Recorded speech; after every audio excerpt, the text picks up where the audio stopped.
என் அன்பு உறவுகள் அனைவருக்கும் வணக்கம். இன்று சிறப்பான நாள் மாசி மகம். இந்த மாசி மக நாளிலே 3 தெய்வங்களை வழிபடணும் அப்படின்னு சொல்லப்படுது. சிவபெருமான், மகாவிஷ்ணு, முருகப்பெருமான். இந்த 3 தெய்வங்களையும் முத்திரை மூலியமாக எப்படி வழிபடுவது? இருந்த இடத்துல இருந்து விளக்கேற்றி வச்சுக்கிறீங்க வீட்டில். சிவபெருமானின் முத்திரை, லிங்க முத்திரை, அவ்வளோதான். நல்லா வேண்டி பிரார்த்தனை பண்ணி, சிவபெருமான்கிட்ட வேண்டி பிரார்த்தனை பண்ணி என்ன வேணுமோ கேட்டுக்கிறேன், நல்லது நடக்கும்.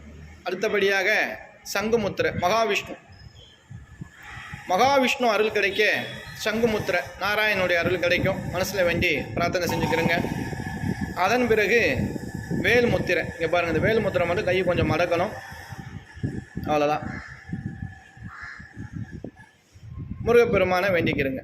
இப்படி இந்த முத்திரைகள் வழிபாடு மூலியமாக 3 தெய்வங்களையும் இருந்த இடத்திலிருந்து வழிபடலாம்.